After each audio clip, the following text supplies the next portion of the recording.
ಡೈರೆಕ್ಟ್ರು ನಿಮ್ಮನ್ನು ಅನ್ನದಾತರು ಅನ್ನದಾತಪ್ಪ ಅಂತಾರೆ. ಏನು ವಿಶೇಷ ಆಯಿತು? ಸಾಮಾನ್ಯವಾಗಿ ಎಲ್ಲ ಪ್ರೊಡ್ಯೂಸರ್ಗಳು ಎಲ್ಲರೂ ಹೇಳೋದು ಅದೇ ಪಾಪ ಆತ ಸ್ವಲ್ಪ ಎಕ್ಸ್ಟ್ರಾ ಹೇಳಿದ್ದಾನೆ ಅಷ್ಟೇ. ಸರ್, ಈಗ ನೀವು ಸಿನಿಮಾ ಮಾಡೋದಕ್ಕೆ ಮೊದಲನೇ ಹೆಜ್ಜೆ ಇಟ್ಟಿದ್ರಿ, ಅದಾದಮೇಲೆ ಎರಡನೇ ಹೆಜ್ಜೆ ಸಿನಿಮಾ ಮಾಡ್ತಾ ಇದ್ದೀರಾ. ಹೌದು.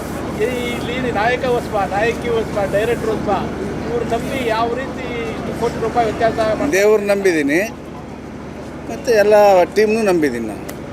ದೇವ್ರ ಜೊತೆ ಎಲ್ಲ ಟೀಮ್, ಟೋಟಲ್ ಟೀಮ್. ಈಗ ಟೋಟಲಿ 75 ದಿವಸ ಚಿತ್ರೀಕರಣ ಮಾಡಿದ್ದೀವಿ ಅಂತ ಹೇಳ್ತಾ ಇದ್ದಾರೆ ಹೌದು ಡೈರೆಕ್ಟ್ರು. ಹೌದು. ನೀವು ಮಾಡಿರೋದ್ರಷ್ಟು ನಿಮಗೆ ಸ್ಯಾಟಿಸ್ಫ್ಯಾಕ್ಷನ್ ಆಗಿದೆಯಾ? ಚೆನ್ನಾಗಿದೆ, ಎಲ್ಲ ಚೆನ್ನಾಗಿ ಬಂದಿದೆ, ಚೆನ್ನಾಗಿ ಮೂಡಿ ಬಂದಿದೆ, ಚೆನ್ನಾಗಿ ಆಗುತ್ತೆ. ಇನ್ನೊಂದು 10-15 ದಿವಸ ಶೂಟಿಂಗ್ ಆಗ್ಬೋದು. ಅದು ಮುಗಿಸ್ಕೊಂಡ್ರೆ ಇನ್ನೇನು ಮುಗಿತ್ಕೊಂಡ್ಬಿಟ್ಟು ಹೊಡಿತೀವಿ, ಚೆನ್ನಾಗಿ ಬರುತ್ತೆ. ನಿಮ್ಮದು ರಾಜಕೀಯ ವ್ಯವಹಾರ, ಸಿನಿಮಾ ಗೀಳೆ ಕಂಡ್ರಂತ ನಿಮಗೆ? ನಾನು ಮೊದಲು ಬಿಸ್ನೆಸ್ ಮ್ಯಾನು, ಆಮೇಲೆ ರಾಜಕಾರಣಿ, ಆಮೇಲೆ ಹಿಂದೆ ಸಿನಿಮಾದಲ್ಲಿ ನಾನು ನಾಗಣ್ಣನ ನನ್ನ ಫ್ರೆಂಡು, ನಮ್ಮ ಕಾನ್ಸ್ಟಿಟ್ಯೂನ್ಸಿನೇ ಅವರು.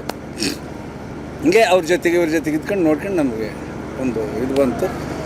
ರಾಜಕೀಯದಲ್ಲಿ ಫೇಲ್ ಆಗಿದ್ದೆ, ಸಿನಿಮಾದಲ್ಲಿ ಪಾಸ್ ಆಗೋಣಂತ ಬಂದೀನಿ. ತಲೆ ಕೆಟ್ಟೋಗ್ಬಿಟ್ಟೈತೆ ಈಗಾಗಲೇ.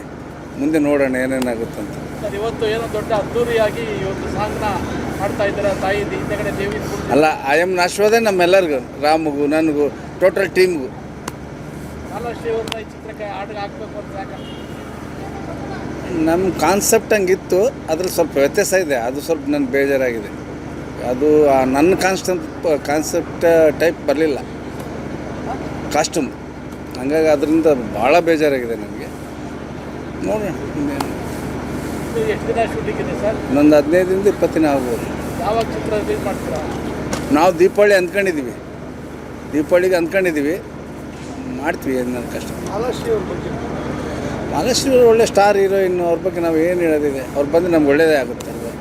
ಸ್ವಾದಿಷ್ಟತೆಯ ಸ್ವಾದ, ತಾಜಾತನದ ಆಹ್ಲಾದ, ಉತ್ತಮ ಆರೋಗ್ಯ ಮತ್ತು ಹೆಚ್ಚಿನ ರೋಗ ನಿರೋಧಕ ಶಕ್ತಿಯ ವೃದ್ಧಿಗೆ ಈಗ ನಿಮಗೆ ಸಿಗುತ್ತಿದೆ ಉತ್ತಮ ಗುಣಮಟ್ಟದ ಪೌಷ್ಟಿಕಾಂಶ.